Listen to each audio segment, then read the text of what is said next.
C'est 23.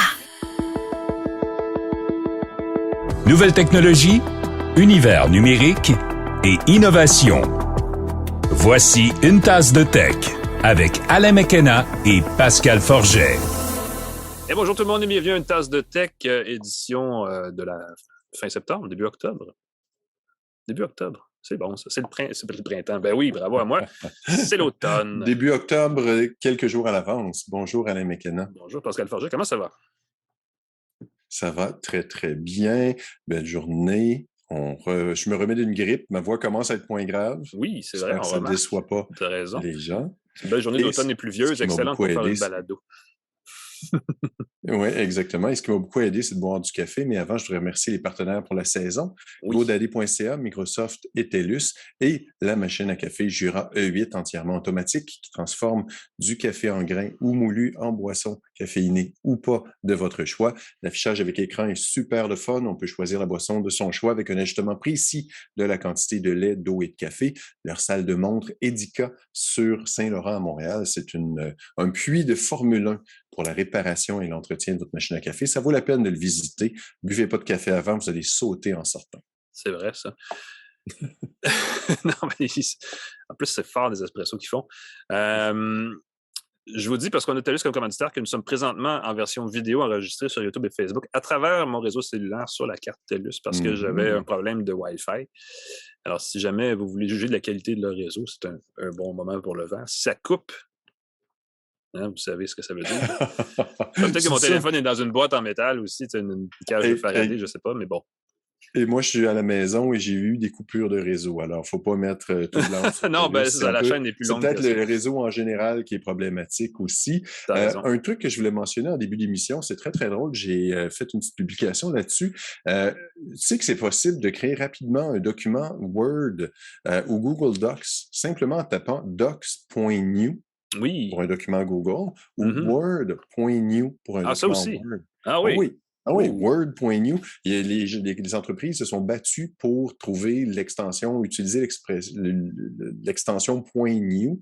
Il y en a aussi pour Excel, PowerPoint, pour des documents, des feuilles de calcul Google, beaucoup d'autres services. Si vous ouvrez constamment des pages en passant par votre logiciel avec des interfaces en ligne et que votre login est indiqué, si vous faites des raccourcis .new, ça pourrait fonctionner. C'est très facile à trouver. Cherchez sur Internet Google .new extension. Vous allez voir, c'est pas nouveau, mais j'étais surpris que si peu de gens le savaient et je vois honnêtement que moi, je le savais, mais je le faisais pas. Et ça m'a, hier, quand j'ai préparé les notes de l'émission, j'ai fait Excel.new et ça m'a permis de me connecter. Ça a permis de créer un document Word, Docs.new, Word.new pour avoir le nouveau document. J'ai sauvé quelques secondes et je suis très content de partager ce truc-là. Tu fais bien de parler de Google. On va en parler la semaine prochaine aussi, puisque le lancement des Pixels s'en vient. Parlant de Pixels, juste glisser rapidement qu'on a un concours. Hein, je vous le dis tout de suite, une tasse de tech avec les gens de Plan Hub, où vous pouvez courir la chance de gagner soit un iPhone 14 tout étincelant et tout neuf, ou un Pixel 6A et ses Pixel Buds, qui, eux, sont évidemment de Google et qui sont tout aussi étincelants. Il suffit de s'inscrire, premièrement, il suffit d'abord de vous abonner à notre balado, parce que si vous ne le faites pas, on n'est pas content.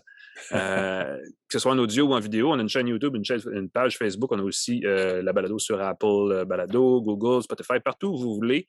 On se trouve, abonnez-vous, et ensuite, allez faire un petit tour sur la description en fait, de la balado, où on va mettre le lien vers la page sur le site de Plan Hub là, pour s'inscrire à ce concours-là. Vous avez jusqu'au 23 octobre pour le faire. La page exacte, c'est planhub.ca/alerte-internet. Si vous êtes bon d'y aller à l'œil, allez-y comme ça. Sinon, effectivement, on met le détail dans la description. iPhone 14 qui est tout à fait correct. Et le 6A aussi. Évidemment, ce n'est pas le 7. J'ai hâte de voir le Pixel 7. On en parlera probablement la semaine prochaine.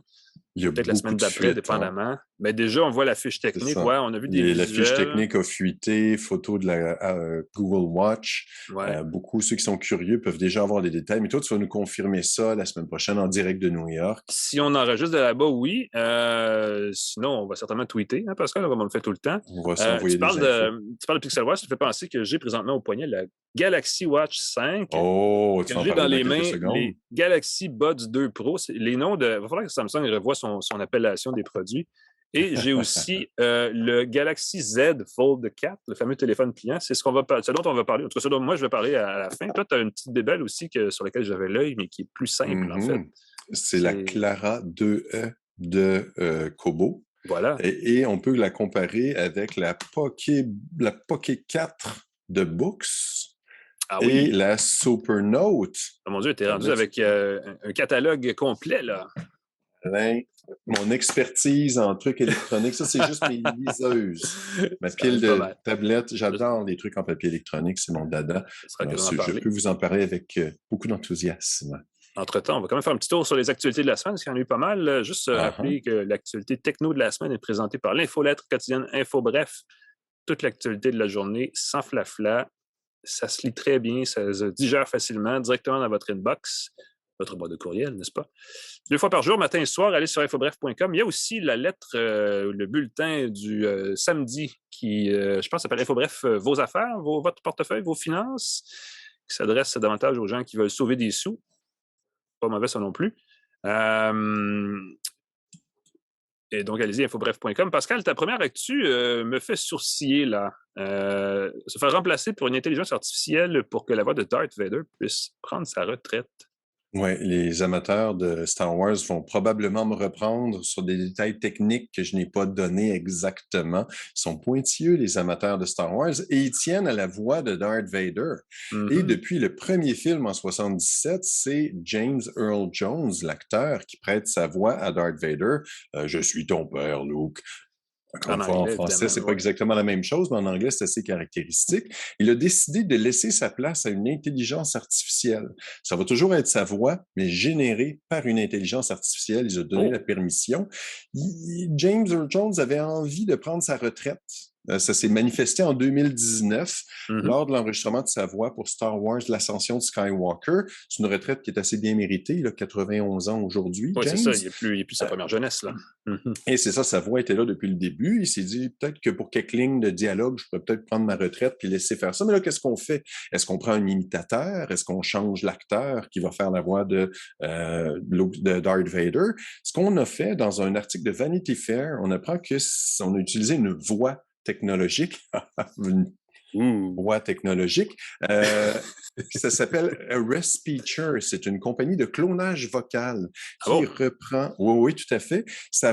On a entraîné l'intelligence artificielle à reproduire la voix de Darth Vader en le faisant analyser des extraits de la voix de James Earl Jones. C'est plus compliqué qu'on l'imagine. Je pensais que c'était simple. Pour 50 lignes de dialogue, il faut transmettre presque 10 000 fichiers. On ne part pas de zéro non plus, il faut partir de la voix d'un acteur. Donc, un acteur qui a une voix, j'imagine, similaire à celle de James, donne les lignes de dialogue et elle est convertie en voix de Darth Vader grâce à l'intelligence artificielle. Donc, c'est pas en tapant du texte au clavier, ça peut être s'en venir dans quelques années. Donc, c'est la voix synthétique de Darth Vader qu'on entend dans la nouvelle série Obi-Wan Kenobi. Ah oui? Dans les futurs, tout à fait, déjà. Et dans les futurs projets de Star Wars où il va y avoir Darth Vader, ça va être la voix synthétique. La question que je me demande, c'est est-ce qu'on va faire la même chose pour les acteurs qui doublent la voix de Darth Vader dans d'autres langues? Ah, bonne question. Ceux qui l'ont doublé en français. J'ai pas écouté Obi-Wan Kenobi en français. Ce serait un bel exercice à faire. Tu as bien raison. Est-ce que c'est le même acteur qui reprend la voix depuis le début? Est-ce qu'ils ont eu ce souci du détail-là? Ce qui est particulièrement touchant, c'est que Respeecher, la compagnie, c'est une compagnie ukrainienne qui a fait tout ce travail d'intelligence artificielle-là littéralement sous les bombardements. Ils se sont dépêchés pour envoyer les trucs et ils avaient peur que la connexion Internet soit pas bonne. Très particulier, transmettre 10 000 fichiers, c'est beaucoup. Donc, c'est très, très beau comme histoire. Et je me dis, c'est peut-être ce qui nous attend pour les animateurs de podcast, les animateurs de radio, les vedettes à la télé, ceux qui font des voix de personnages. Par exemple, Charles Serre à Radio-Canada, qui a une voix très caractéristique. Une voix éternelle, ben oui. Va peut-être avoir une voix éternelle. Michel W. Duguay, à C'est quoi? Qui va pouvoir continuer éternellement de faire « Bonjour! » va être préservé. Mais aussi, écoute, les gens, il y a un acteur qui a perdu sa voix. Il y a Val Kilmer qui a eu de la misère. Val Kilmer qui a perdu sa santé voix. Très grave, effectivement. Pourrait peut-être avoir une voix préservée comme ça. À suivre. Le futur. Oui, monsieur. parlant de futur proche, on le sait, hein, Apple a lancé son iPhone 14 la semaine dernière et il y a en fait, la plus grosse nouveauté, c'est la capacité d'envoyer un message d'urgence de dépannage, un SOS, par satellite avec le téléphone quand on est perdu dans le fin fond du bois. Et évidemment, ça fait jaser, c'est nouveau. Dans la mobilité, on n'a pas vu ça avant. Ce que ça fait, c'est que quand on est quelque part loin de la civilisation et qu'on n'a plus de réseau cellulaire ni de réseau Wi-Fi, il y a une application sur l'iPhone qui permet ensuite de se connecter et d'envoyer un texte préétabli, un message texte à un satellite qui le renvoie à une petite centrale d'appel, appelons ça comme ça, qui est gérée par Apple, qui traduit le texte en voix et qui l'envoie ensuite aux autorités, en fait, aux gens de rescousse, de sauvetage à proximité d'où vous êtes, puis ensuite ils vont vous aider. C'est une fonction qui s'entend qui est très sérieuse. Et là, ça inquiète un peu les experts qui pensent que des gens pourraient soit mal l'utiliser maladroitement ou l'utiliser à des fins malicieuses parce que c'est gratuit. Bon, puis là, il y a plein de raisons. Puis ça inquiète surtout l'association américaine de rescousse et de sauvetage qui a cette semaine émis un communiqué disant, écoutez, il faut pas trop se fier à ce genre de gadget. D'ailleurs, Apple, sur son site, quand il explique la technologie, indique qu'il y a des situations où ça ne marchera pas non plus. Donc, ce n'est pas un filet de sûreté pour les gens qui se lancent dans le vide de l'exploration et de l'aventure sans frontières. D'ailleurs, il faut se rappeler que c'est seulement fonctionnel aux États-Unis et au Canada et que vu la façon dont la nature, n'est-ce pas, est développée, c'est surtout dans le nord du Canada que ça risque de servir parce que partout ailleurs, on est toujours plutôt proche d'une localité ou d'un réseau. Mais cela dit, c'est ça, ce que l'association américaine dit, c'est que bon, il y a des gens évidemment qui vont partir mal équipés en se disant, il n'y a rien là, j'ai un iPhone 14 et non, il ne faut pas non plus imaginer que ça c'est le cas. Il y a des gens qui vont partir et qui vont se dire, écoute, j'ai oublié mon poulet sur le feu, je vais texter, je vais utiliser ça pour texter à ma mère. Puis là, ça non plus, c'est un petit peu maladroit, voire abusif. Et évidemment, les gens qui vont tout faire pour tester la patente ou même l'en abuser. Donc, on pense aux influenceurs, par exemple, qui s'amusent à crasher. Exactement, faire exprès. On a plié l'iPhone en deux juste pour voir si c'était solide. Là, on va pouvoir faire crasher un satellite juste pour le principe. Donc, effectivement, il faut faire gaffe, n'est-ce pas? Donc, mais surtout, le message à retenir, c'est si vous partez en forêt, ayez quand même avec vous tout ce qu'il faut pour être en sécurité et vraiment, en dernier recours, l'appel satellite devrait être utilisé seulement si tout le reste ne fonctionne pas. Et c'est exactement ce qu'Apple dit aussi. Donc, faites attention. La technologie, elle est bonne, mais elle n'est pas parfaite à tous les coups. N'oubliez jamais ça, surtout en forêt. Les grandes entreprises ne peuvent pas dire la sélection naturelle, c'est quelque chose qui devrait s'effectuer. Nous, ça serait vilain de le dire, effectivement. C'est ça, on peut évoquer. On souhaite de mal à personne, mais des fois, la sélection naturelle pourrait s'appliquer. Intel a lancé des nouveaux processeurs et aussi un nouveau protocole, et ça, c'est intéressant, qui fait un peu la job de AirDrop, je pense, du côté d'Apple, et de ce que je pense que Huawei aussi a un protocole similaire. Là, ça s'en vient partout maintenant, c'est ça qui va arriver. Exactement. Puis moi, je suis moins enthousiaste que toi quand j'ai vu ça. J'ai dit un autre protocole pour que les appareils se parlent bien ensemble. Non, c'est le fun. S'il y a un protocole qui marche, qui est universel, on fait ça. Absolument. Mais dans ce cas-ci, c'est un autre protocole qui n'est pas tout à fait universel. C'est Intel qui lance ça. Ça s'appelle Unison, comme la chanson de Céline Dion. Il me semble qu'elle avait un album qui s'appelle Unison. Unison. C'est un logiciel qui permet de mieux faire parler ensemble son téléphone et son ordinateur Windows. Ça promet, entre autres, de faire des appels, d'envoyer des textos, transfert des fichiers plus faciles, l'utilisation de souris, de claviers, d'écran tactile, autant avec son téléphone, sa tablette que son ordinateur. Et la petite twist amusante, autant avec iOS qu'Android. Les utilisateurs d'Apple, comme tu l'as mentionné, peuvent le faire avec Continuity d'Apple. Tu peux passer d'un clavier à l'autre, mais c'est uniquement entre les appareils Apple. Tu peux faire un peu la même chose avec Harmony OS, qui n'est pas disponible au Canada. C'est ça, c'est une limite importante.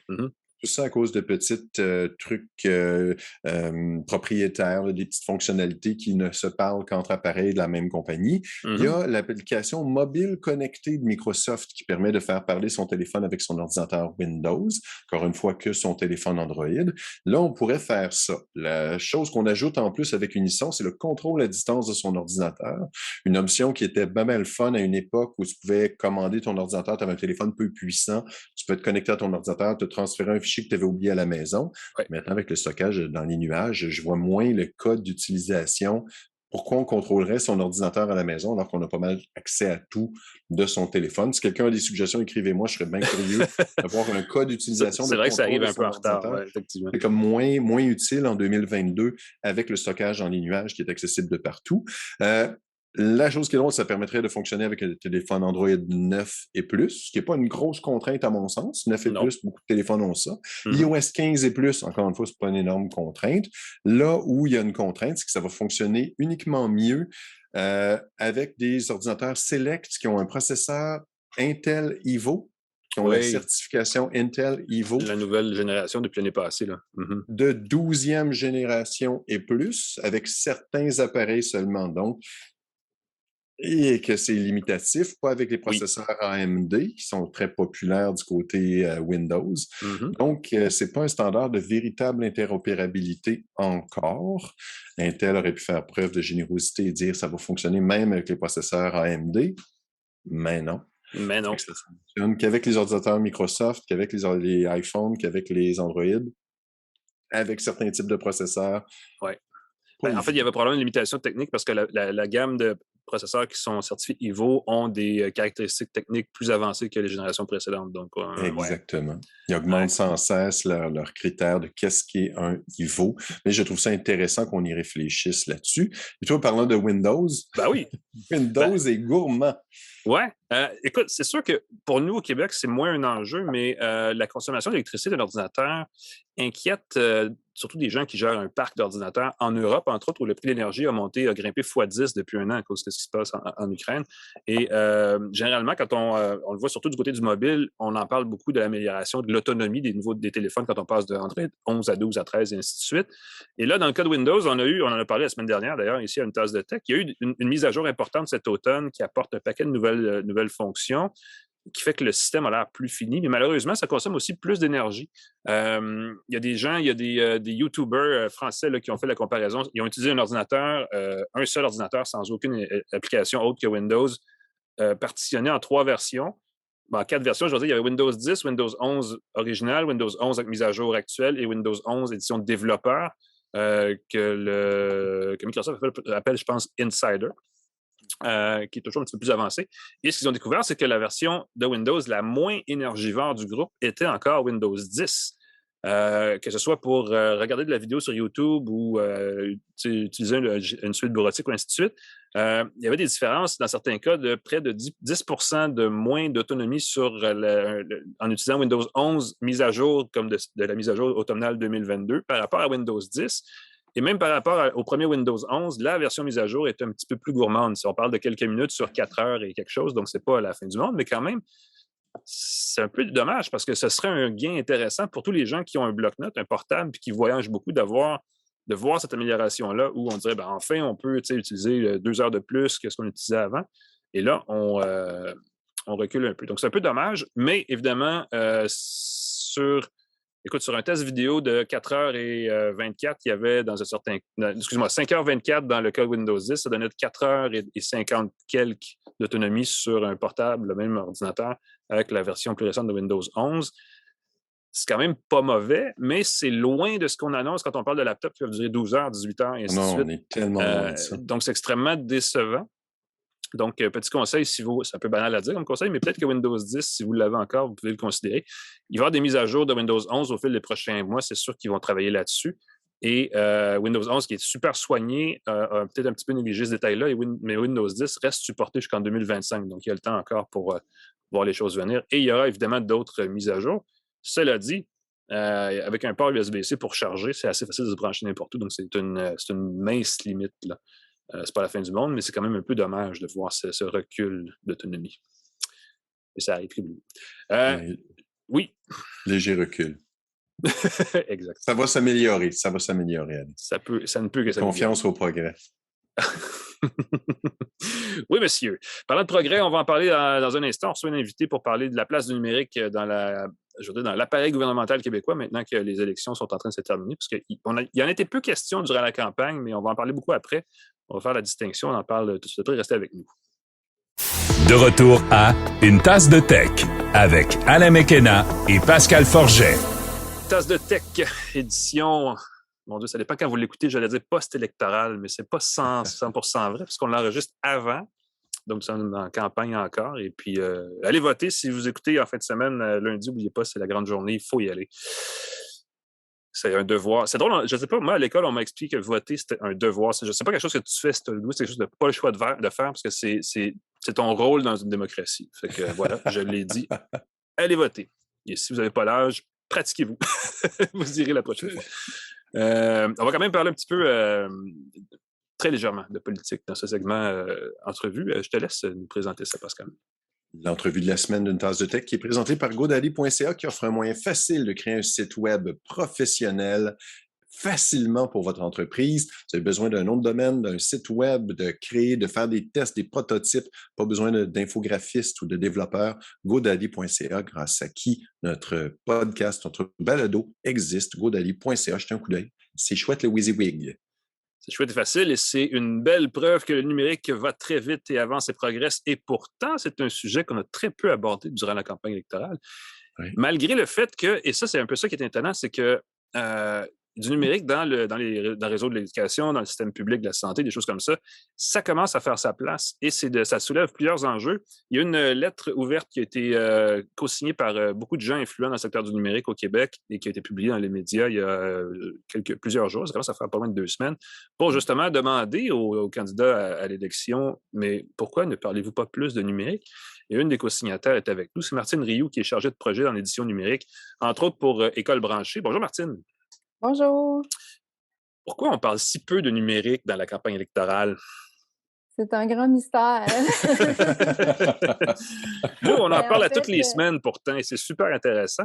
Oui, je pense que le numérique est partout dans notre société. Fait qu'on s'attendait à ce qu'il y en ait un peu plus dans la campagne. L'autre jour, je suis allé voir le médecin pour un problème de dos, puis on m'a dit, voici une prescription pour des pilules, n'est-ce pas? Et pour cette prescription-là, il faut aller voir la pharmacie qui vous est associée. Et cette pharmacie-là, je lui envoie de ce pas un fax pour qu'ils puissent recevoir la prescription. Puis, en fait, ils envoient un fax en théorie parce que ça part de leur ordinateur. Ça doit peut-être se connecter en tout cas, tu sais, on est vraiment comme à une autre époque, encore en 2022. Puis on s'en est rendu compte pendant la pandémie. Il y a un problème d'acquisition des technologies, pourtant, que le gouvernement pourrait résoudre rapidement et on en parle très peu. Est-ce qu'on n'en parle pas parce que c'est pas intéressant pour le public ou parce qu'on comprend pas très bien ça, grand public? Qu'est-ce qui fait qu'on en parle si peu exactement? Bien, en fait, je pense qu'il y a un problème de vulgarisation du numérique parce que quand on dit numérique, ça a l'air d'être justement de la techno puis compliqué et tout ça. Sauf qu'après, quand on se met à en jaser avec les gens, on se rend compte que c'est partout dans nos vies, mais qu'on le nomme pas nécessairement comme ça. T'sais, on va pas dire ton téléphone est numérique ou. Je pense que l'enjeu avec le numérique, c'est de nommer des utilisations très, très concrètes de ce qu'on en fait. T'sais, maintenant, aujourd'hui, nos agriculteurs se servent de GPS ultra sophistiqués pour capter des données dans nos hôpitaux. T'sais, oui, on fonctionne encore avec des fax, mais il y a aussi des opérations qui vont se faire avec toutes sortes d'outils très, très sophistiqués. Donc, le numérique est concret dans nos vies, mais on peine justement à l'expliquer puis à le rendre encore plus concret là, pour le commun des mortels.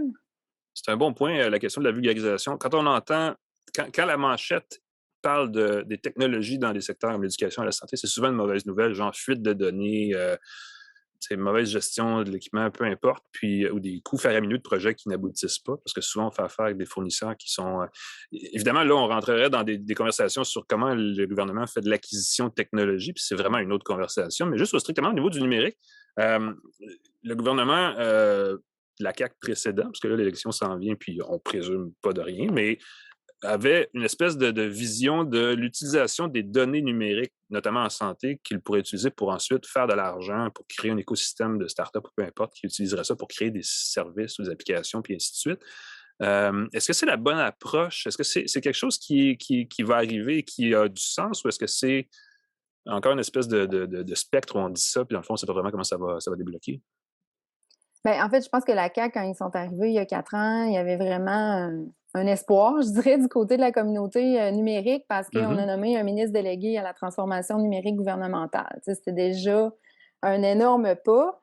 Puis, en toute transparence, je dois mentionner que j'ai travaillé à son cabinet au ministre pendant 1 an et demi. Fait que C'est j'ai clair. vécu la Ah oui. machine de l'intérieur aussi.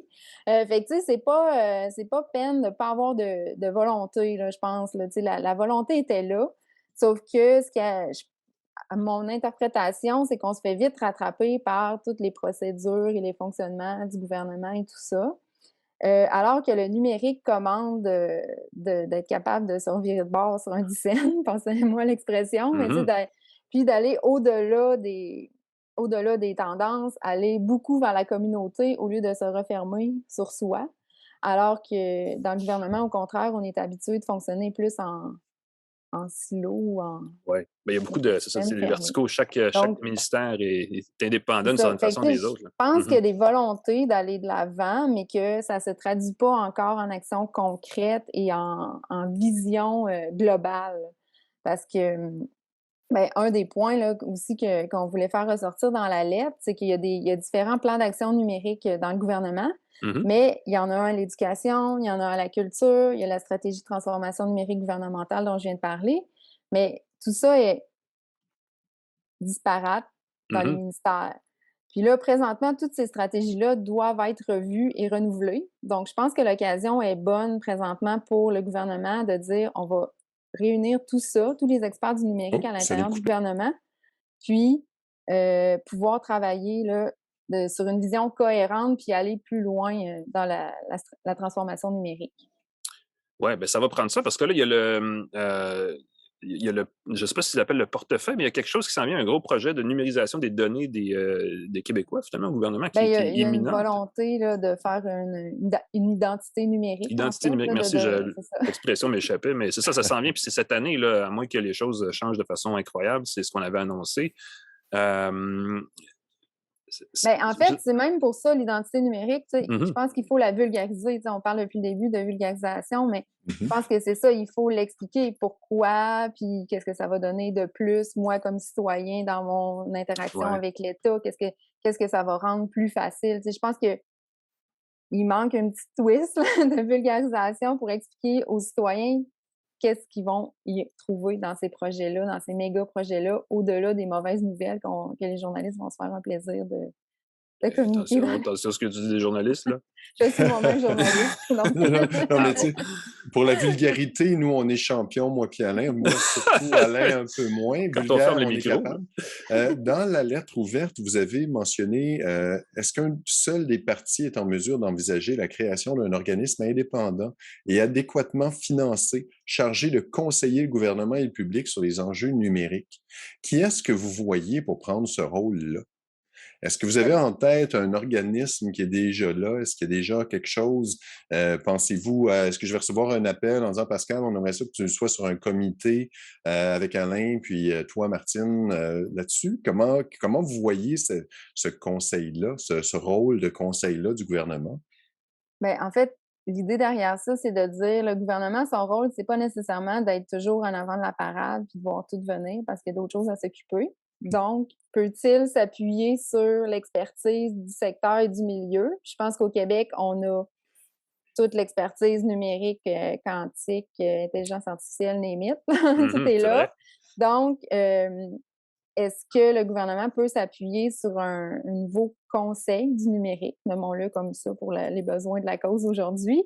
Mais je pense qu'il n'existe pas encore ce conseil-là, puis qui serait à être imaginé puis à être créé, mais il faut lui donner tu certains pouvoirs ou une légitimité, Un puis peu de levier, vraiment ben oui. Mhm. des leviers, parce que sinon, ben, ça va être juste un autre comité parmi d'autres comités là, aussi. Ouais. Puis en faisant cette proposition-là, on s'appuie aussi sur ce qui se fait en France, parce qu'en France, il y en a un conseil du numérique, puis depuis plusieurs années, moi, je dirais. Là, puis quand même, tu sais, ça l'a permis d'agir comme levier, puis justement pour venir voir, venir à l'avant, venir montrer des choses qui s'en viennent ou soulever des enjeux en lien avec les usages du numérique. On n'arrête pas de nommer le RGPD en France comme exemple là, sur la loi sur les protections des renseignements personnels qui est en train de servir de modèle partout dans le monde. C'est Mhm. correct parce qu'ils se sont penchés là-dessus puis ils ont vraiment eu une réflexion et proposé des choses à ce sujet-là. Mais pourquoi nous, au Québec, on ne serait pas capable de créer un organisme puis d'être aussi des précurseurs dans réfléchissons aux enjeux, qu'est-ce que ça peut apporter, puis comment on peut solutionner. Mhm. Puis, pas juste parler d'enjeux non plus, parce que le numérique, c'est plein de possibilités. Oui. Puis, c'est ça qu'il faut aussi démontrer, tous les avantages qu'il peut Ouais. y avoir avec les usages. Ben, le gouvernement, d'ailleurs, québécois, a adopté un cadre de gestion des données numériques qui ressemble un peu à RGPD, qui va être mis en application. C'est surtout au niveau des entreprises au fil des 2 ou 3 prochaines années. Et pour surveiller tout ça, ils ont confié un peu le mandat à la Commission de l'accès à l'information, qui est déjà débordée pour tout ce qu'elle faisait déjà avant. Et là, évidemment, ils doivent embaucher des spécialistes, tout ça. Est-ce que ce serait probablement plus conséquent d'avoir un organisme indépendant qui aurait juste ça comme mission de surveiller ce qu'on fait avec les données numériques, puis ce qu'on fait aussi en termes d'application, j'imagine? Ben, je pense que c'est ça, la CAI, ça leur revenait de facto, là, Mhm. présentement, sur la loi, là, qui est là, mais je pense pas qu'on leur a donné les moyens de nos ambitions, justement. Je Mhm. suis pas certaine qu'ils ont beaucoup de spécialistes du numérique en interne, puis qu'ils vont être capables de faire les suivis et d'être un levier là, pour conseiller les organismes. Donc, je pense visiblement que ça a à être quelque chose d'autre qu'il faudrait imaginer Ouais. ensemble pour donner vraiment un élan là, à tout ça. Et moi, une des craintes que j'ai, c'est que si on crée un comité comme ça, c'est qu'il y ait un biais. Si c'est des gens de l'industrie, par exemple, j'ai évidemment des gens de Facebook, de Google, d'Apple vont se faire un plaisir, ou Microsoft vont se faire un plaisir de participer à ces comités-là. Mais évidemment, ça va biaiser la discussion. Parce que c'est sûr qu'on va avoir un intérêt à dire non, non, finalement, la collecte d'informations, c'est pas si mal, on gère bien ça. Fait que l'indépendance, et là, en même temps, si on met que des théoriciens, si on met que des éthiciens, Des si on met que des académiques. gens, Mhm. on n'a pas à ce moment-là d'action, on n'a pas ça va prendre un comité qui va de façon efficace conseiller le gouvernement pour accélérer, je crois, la mise en avant de différents projets qui, oui, vont être controversés, mais il va falloir choisir le risque nécessaire pour avancer. Des fois, le mieux, c'est l'ennemi du bien. Puis je crois qu'en numérique, on va faire des erreurs dans le futur, mais si on minimise ces risques-là par une bonne consultation, un bon comité, ça peut être vraiment, vraiment très, très chouette. Mais il ne faudrait pas que ce soit un comité qui soit uniquement de l'industrie ou un comité uniquement dans les nuages universitaires. Il faut que ce soit un bel entre-deux pour avancer efficacement dans cette discussion-là. Mhm. Je pense que c'est la représentativité qui va être importante, puis c'est dans tout, là, puis justement, le numérique, le risque zéro n'existe pas avec les technologies, là. Donc, on parle beaucoup de cybersécurité, mais c'est ça, je pense qu'il faut toujours prévoir le pire pour vivre le mieux Oui, oui. là-dedans. Donc, oui, c'est certain que je pense qu'il faut faire place à une diversité de gens, d'experts, puis pas nécessairement des gens issus des technologies, là. Ça peut être des gens en sociologie, en santé. Toutes les sphères de notre société sont touchées par les transformations, les bouleversements numériques. Puis moi, j'aime à dire que c'est peut-être même, c'est plus d'être moderne dans nos approches, parce que la modernité, ben c'est ça aujourd'hui, maintenant. Donc, Bon ça point. touche à tout, là. J'aurais aimé ça demander à chacun des partis, puis ça n'a pas donné, mais est-ce qu'il faudrait avoir une cyberarmée au Québec pour se cyberprotéger contre les cybermenaces? Parce que de plus en plus, c'est un outil géopolitique utilisé par certains pays pour.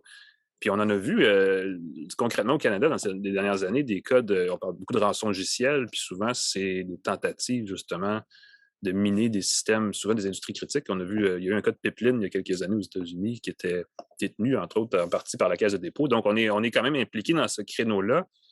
Et on a l'impression un peu qu'on n'est pas armé, pas militairement parlant, mais on n'est pas équipé, disons, pour. D'un coup, on fait un faux pas, puis là, il y a un pays qui décide qu'il veut nous attaquer militairement. On est un peu mal préparé. Est-ce que c'est quelque chose qui devrait aussi être considéré dans les stratégies numériques d'un gouvernement comme celui du Québec? Ben, en fait, il y a déjà au Canada, c'est sûr qu'on fait encore partie du Canada, là, jusqu'à preuve du C'est très contraire, vrai. mais tu sais, C'est très vrai. Au Canada, ils ont déjà un centre là, de cyberdéfense, là, je ne saurais pas le nom exact, mais au Québec, ça doit faire 2 ans maintenant qu'il y a un centre gouvernemental de cyberdéfense Oui. qui est en train de se constituer. Là, c'est sûr qu'il y a peut-être des enjeux de recrutement, là, comme dans plusieurs industries, là. Mais tu sais, je pense que là aussi, il y a une volonté, mais c'est qu'on tarde à se donner les moyens vraiment de le mettre en application.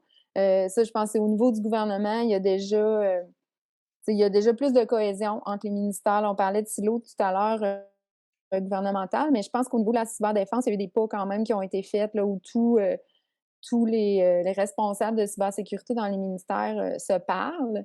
Là où je pense qu'il y a quelque chose qui pourrait être fait de plus, c'est vraiment au niveau des entreprises.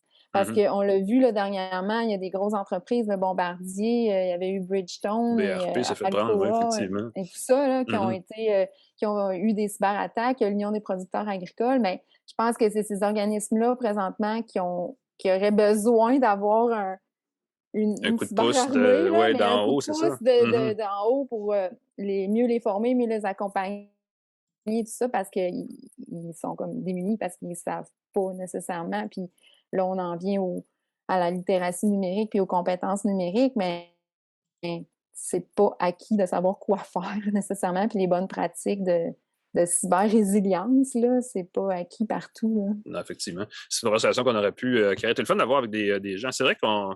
Peut-être que la prochaine fois, on va inviter 5 candidats, 5 représentants. Je ne sais pas combien il va y avoir de partis aux prochaines élections, mais de toute façon, c'est sûr que ça va être une conversation à continuer une fois l'élection terminée, parce que c'est un rouleau compresseur, le numérique. C'est sûr ça va se déployer puis que le gouvernement va en parler. Donc, ce sera une conversation à suivre après les élections. Martine Rioux, chargée de projet édition numérique, notamment à l'École branchée. Merci d'avoir été avec nous. C'était très intéressant.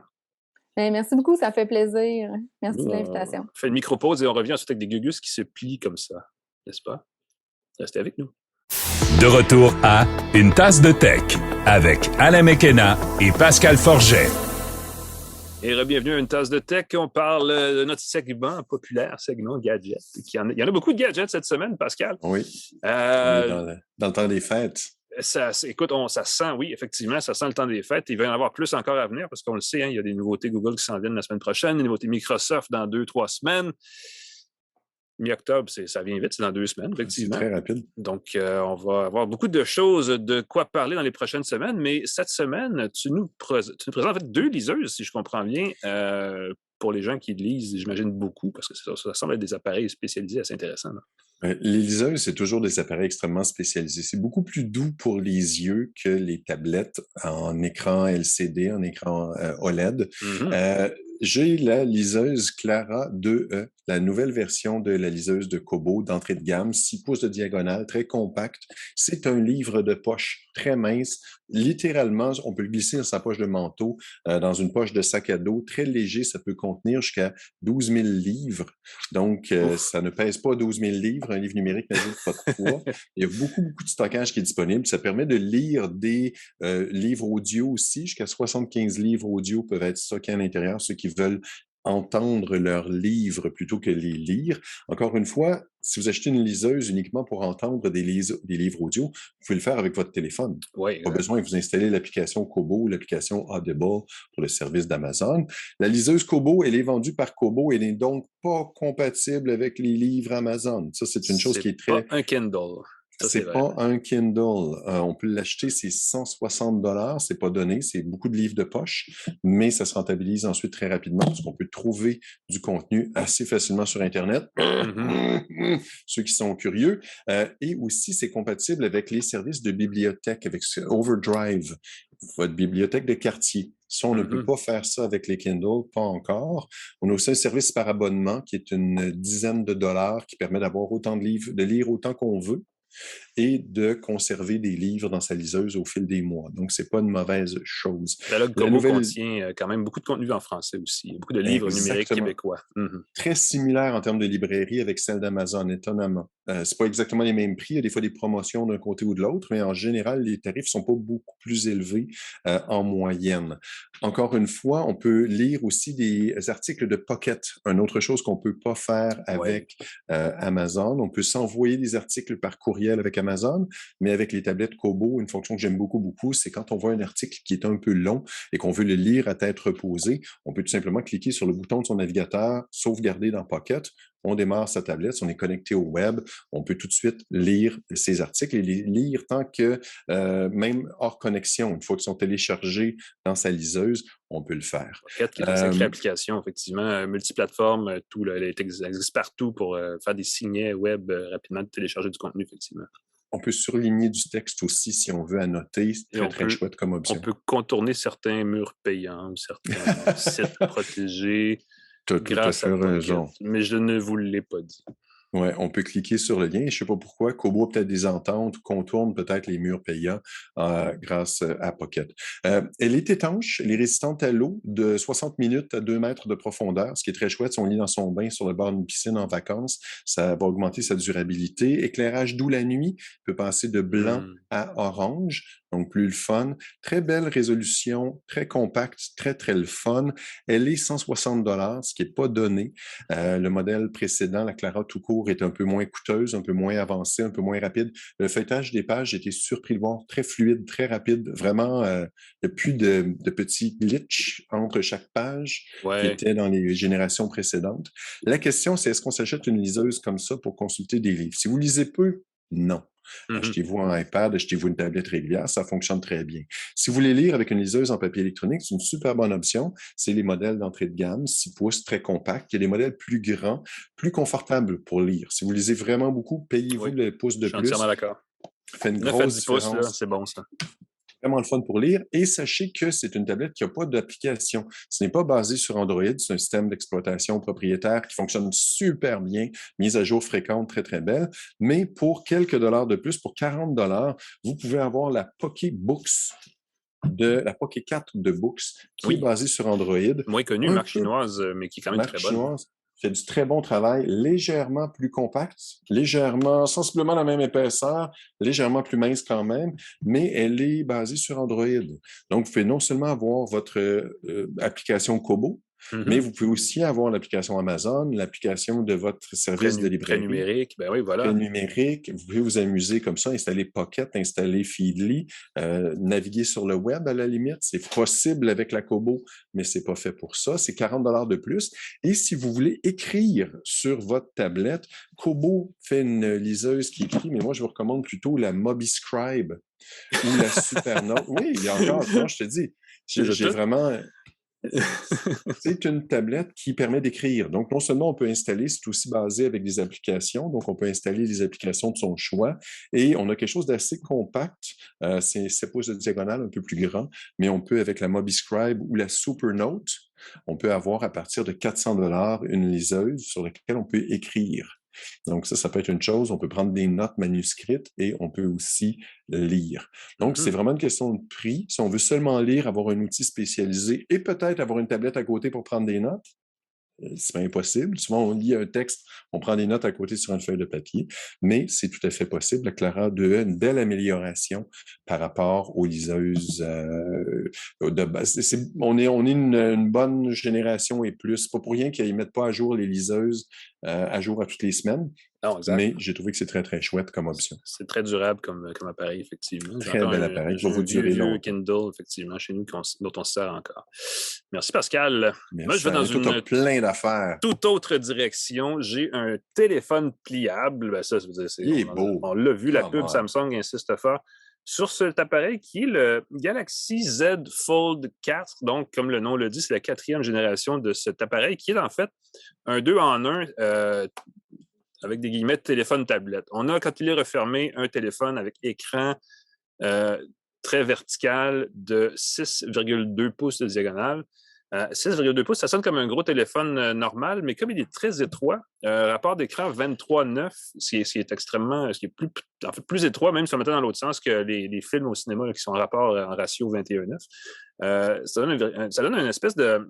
Tu sais, dans les années 2000, les premiers téléphones, comme ça, on les appelait les chocolate bars, les téléphones barres de chocolat, parce que c'était dans une forme un peu comme ça. Oui.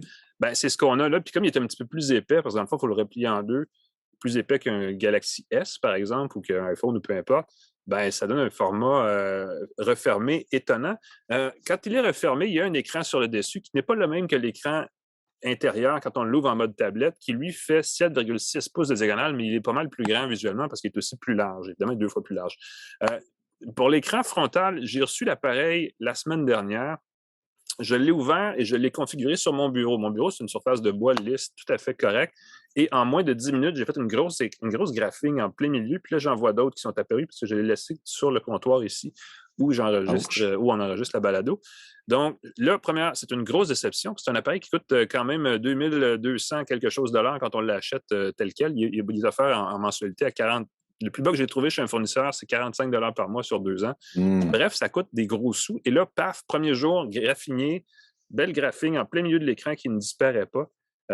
Si vous achetez cet appareil-là, achetez un protecteur d'écran, au moins du petit écran frontal, ça doit exister, là, un petit film transparent très mince, parce que sinon, c'est sûr que vous êtes graphinier parce que à l'endos, on a un appareil photo qui fait une bosse et qui est peut-être pas super commode à déposer, donc on a tendance à le déposer effectivement des fois du côté de l'écran, surtout quand il est ouvert, l'écran frontal se retrouve à l'arrière, donc c'est un écran là, qui est à l'endos, et là on dépose la tablette comme telle sur un comptoir ou peu importe. Et là, paf, on peut égratigner. Et sérieusement, ça ne prend pas grand-chose parce qu'il n'y avait pas de saleté sur mon bureau quand c'est arrivé. J'étais un peu déçu.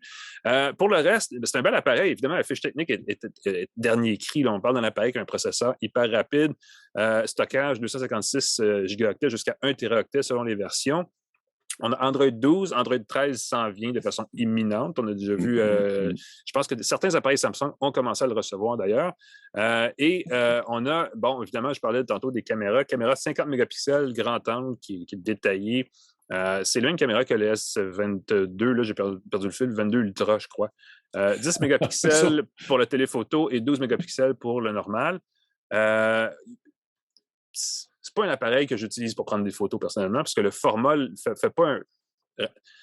Si on a déjà tenu dans nos mains une caméra, qu'elle soit numérique ou à film, ou peu importe, et qu'on prend un téléphone, il y a quand même à peu près l'espèce de même format dans la main, quoique plus mince qu'un appareil photo. Mais ça, ouvert en mode tablette pour prendre une photo, puis même fermé, c'est pas. Vu les caractéristiques autres que la caméra, qui est d'ailleurs excellente, c'est pas la première particularité. En tout cas, c'est pas l'affaire que j'utiliserais le plus sur l'appareil, mais les photos sont quand même très bien. Mode nuit amélioré comme tout le reste. Si vous êtes très photo, je vous recommanderais davantage le Galaxy S, le téléphone, dans le fond, phare là, de Samsung, qui a la même caméra et qui fait aussi bien, mais qui est comme peut-être plus facile à tenir, plus compact. En revanche, ce qui est intéressant sur cet appareil-là, c'est qu'une fois ouvert comme ça, et qu'on le dépose sur le côté en mode plus tablette, là, en mode horizontal, le son est stéréo. Il y a 2 haut-parleurs qui créent un son stéréo, ce qui fait qu'on on peut regarder des vidéos, puis c'est assez le fun, parce que le son, il ne sort pas juste d'un coin là, en haut à droite, ou peu importe, comme certains téléphones d'une autre époque le faisaient. Et ça rend donc l'interaction plus intéressante. Quand on l'ouvre aussi, l'écran qui est très lumineux, très beau, AMOLED, Samsung fait des écrans depuis toujours qui sont excellents. Celui-là, évidemment, a une espèce de petite barre dans le milieu, un petit pli qui reste toujours permanent. On voit le pli. À la webcam, je vois distinctement un léger pli. Il est visible et il est... Bon, certains vont dire qu'il est agaçant. C'est pas la fin du monde, là, mais il est quand même toujours présent. Il faut en tenir compte. Il y a quelque chose de, je vais dire, banal. Tu parlais de liseuse tantôt. Si on ouvre l'application de lecture de livres numériques là-dessus, ça s'ouvre sur... C'est comme si on lisait une seule page, alors qu'on pourrait en faire vraiment un lecteur, un livre, parce qu'on pourrait l'ouvrir à peu près aux 2 tiers, comme ça, comme un petit livre de poche. On pourrait avoir page gauche, page droite, mais ça n'existe pas en ce moment sur cet appareil-là. On a peut-être manqué une petite occasion là. Cela dit qu'il lit des livres sur son téléphone, peu de gens, j'ai l'impression. Moi, ça m'arrive. Bon, en tout cas, peu importe. Il y a reconnaissance faciale pour déverrouiller, lecteur d'empreintes qui fonctionne plutôt bien sur le côté. C'est un bel appareil. Malheureusement, il est un peu cher. Pour 2 raisons. Premièrement, parce qu'il est vraiment cher, plus cher qu'un ordinateur complet, là, 2269 $. Mais il y a 2 choses. Il pourrait avoir un stylet comme le Ultra chez du Galaxy S, qui en ferait un bel appareil qu'on ouvre et là, sur lequel on prend des notes. C'est un peu comme un calepin. Ça serait une bonne idée. À ce prix-là, ça serait intéressant. Et pour moins cher, on peut l'avoir justement sur l'autre téléphone. Et Android, en version tablette, n'est pas au point. On va voir la semaine prochaine probablement la tablette Pixel. Et j'ai hâte de voir s'ils ont retouché l'interface parce que Android en grand format, les applications ne sont pas toutes prêtes à ça et souvent ça donne c'est pas très beau. Alors on a perdu une occasion de ce côté-là, ce qui fait qu'on n'exploite pas à fond l'écran. Évidemment, tout le monde n'est pas d'accord. Je connais beaucoup d'influenceurs payés par Samsung qui vont me dire le contraire, mais... Tu as tout à fait raison. L'interface logicielle n'est pas au point. C'est malheureux parce que l'appareil, techniquement, c'est une super machine. Samsung, ils ont toujours le don de créer des produits matériels extrêmement bien soignés. Mais là, sur le côté logiciel, on a manqué l'occasion peut-être de booster un peu la présentation des applications qui en auraient plus bénéficié. C'est à vous de voir. Cela dit, si vous avez beaucoup de sous, vous pouvez acheter le téléphone et en plus le jumeler à des accessoires, parce que ça aussi, ça tombe bien. J'ai reçu 2 accessoires qui vont avec, dont la Galaxy Watch 5 que j'ai ici au poignet, qui est un produit combiné ou je vais dire développé conjointement avec Samsung et Google, parce que le système dessus, c'est Wear OS de Google, qui va aussi avoir droit à sa montre Pixel la semaine prochaine. Donc on va j'ai hâte de voir la différence, parce que la montre de Google... Ça va être spécial. Oui, bien déjà, puis la fiche technique, elle semble être un peu décevante. Donc, j'ai hâte de voir. Pour l'instant, la Watch 5 de Samsung est vendue en deux versions, la 5 et la 5 Pro. La grosse différence, c'est que la 5 a fait un écran de 40 mm et l'autre de 45 mm. C'est vraiment une question de goût. Moi, je trouve que la 40 mm est un peu petite, surtout que je débarque d'une Apple Watch Ultra de 49 mm qui, évidemment, elle est rectangulaire, donc c'est différent, mais quand même très grand, donc un très gros écran.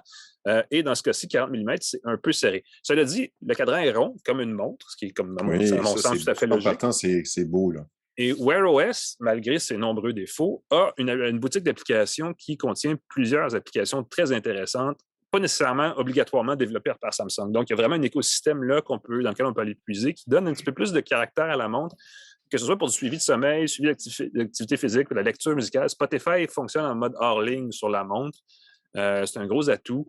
On peut pas vraiment aller bien loin là-dedans, mais on peut télécharger un peu de musique soi-même manuellement, des bons vieux fichiers MP3, et il y a des lecteurs musicaux qui s'installent aussi pour ne pas avoir à streamer à chaque coup. Il y a une version cellulaire de la Watch 5 aussi qu'on peut utiliser, mais ça commence à coûter cher quand on fait ça, donc je ne vous le recommande pas nécessairement de ce point de vue-là. Mais si vous cherchez une montre connectée, pas trop cher, pas trop cher, c'est une question de point de vue, mais pas trop grosse, en tout cas pas trop imposante, c'est pas un mauvais choix. Il va falloir la comparer avec la Pixel Watch qu'on va voir la semaine prochaine, par exemple, parce que je ne sais pas à quel point laquelle des deux va être la plus attrayante. Google, quand ils font leurs propres produits, ils ont tendance à soigner l'interface et rendre ça très intéressant. Le prix aussi, combien va-t-il coûter? C'est les moins coûteuses, comme les specs, s'ils sont moins bonnes, mais elle est vraiment abordable. Ça pourrait être pour les utilisateurs d'Android, ça pourrait être un... Ça pourrait faire une différence. La Galaxy Watch 5 est vendue 349 $ au Canada et la 5 Pro, 559 $. Pour une montre, ça commence à être des gros sous, faut pas se le cacher. Du petit change à côté d'une Rolex. Ah, t'as raison. On peut même aussi caler sa montre dans un verre de champagne en passant. Elle est résistante aux éclaboussures, la Watch 5, il n'y a pas de problème. Et l'autre accessoire que j'ai reçu, ceux-là, ça m'intéressait peut-être plus que la montre, en fait, c'est les Galaxy Buds 2 Pro, les écouteurs. Pro, dans le sens où je ne sais pas pourquoi on dit pro, c'est vraiment une mauvaise habitude chez les fabricants, mais en gros, ce que ça veut dire, c'est qu'il y a une insonorisation active là-dessus qui est exceptionnelle, qui a été revue et améliorée par rapport au modèle précédent et qui est mieux, en fait, que ce qu'elle était. C'est une des bonnes paires d'écouteurs boutons que vous pouvez acheter en ce moment. À un détail près, c'est que elle est vraiment excellente si vous la jumelez avec un téléphone Samsung, parce que l'application Galaxy Wear qui est dessus permet des fonctions qui ne sont pas nécessairement disponibles sur des appareils Android d'autres marques. Et encore moins sur iPhone, on se comprend. Ce qui est un peu dommage, parce que sinon, on a vraiment une bonne insonorisation. Il y a une capacité de lire de la musique en format sans compression. Et là, je vous épargne les codecs, là, mais c'est vraiment des formats musicaux avancés. Et pour les gens qui veulent à ce point-là écouter de la musique, quoi qu'on ne fait pas nécessairement la distinction, d'écouteurs comme ça dans le métro, on ne voit pas la différence entre un MP3 et un fichier FLAC. Là. Allez pas vous énerver avec ça, mais il y a quand même cette capacité-là, ce qui est quelque chose sur des écouteurs de cette taille-là. Il y a aussi ce que Samsung appelle l'audio surround, qui est de l'audio spatial, comme Apple le fait avec Apple Music et ses AirPods, mais là, redéplacé sur la plateforme Samsung. Ça, apparemment, ça s'en vient une grosse tendance, là, cet audio spatial-là. Google aussi va ajouter cette fonctionnalité-là dans les Pixel Buds. Exactement. Et il y a tout ça en mise ensemble. Il y a des surfaces tactiles qui ne sont malheureusement pas au point, mais qui permettent de contrôler même les écouteurs, l'écoute musicale qu'on fait, ou de même de parler à Bixby. Pour les gens qui utilisent Bixby, j'en connais pas. Je ne sais pas si tu en connais, Pascal. Il n'est pas mort, Bixby? C'est de ça que parlait François Legault l'autre jour. Il n'est pas mort, lui. Bixby, on ne le sait pas. Mais Bixby, bref, pour les gens qui l'utilisent, est livré. Je n'ai pas réussi. Je ne sais pas si on peut changer l'assistant Google. Je présume que ça doit peut-être être possible, mais je ne parierais pas mon salaire là-dessus. Et même que j'ai tendance à penser le contraire. Mais si vous voulez, il y a quand même une commande vocale là, qui peut être utilisé en français, mais minimal. C'est loin de l'assistant Google, c'est loin de Siri, c'est loin d'Alexa. Tout ça ensemble, 5 heures d'autonomie par recharge. On peut, évidemment, les tuyaux vont les recharger. Ajoute 1 heure d'autonomie par 5 minutes de recharge ensuite. Donc, on peut vraiment rapidement retrouver ces écouteurs. La fonction d'appel n'est pas mauvaise. Là, l'annulation du bruit quand on parle est correcte. Je ne sais pas qu'elle est super incroyable, mais elle fonctionne quand même assez bien.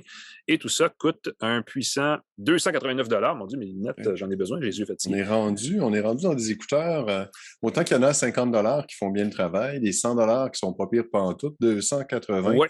On est dans le pro haut de gamme. C'est pour ça qu'on met pro trop dessus, mais ça commence à faire cher pour les écouteurs qui... l'utilité, le cycle de vie de ces produits-là ne me paraît pas très long pour le prix demandé. Oui. On peut acheter des écouteurs à fil, même à connexion USB-C, là, de très bonne qualité pour 140, 150 $. Puis des fois, on ne se rend pas compte que dans le fond, le fil, c'est pas un si gros, c'est pas un encombrement tant que ça. Là. C'est pas quelque chose qui est si embêtant. Parce que il faut avoir le téléphone. C'est pas comme si on pouvait mettre la musique directement sur ses écouteurs. Donc, c'est pas nécessairement c'est une conversation à avoir avec votre portefeuille. Je vais dire ça comme ça. Parce que c'est pas toujours justifiable du point de vue financier.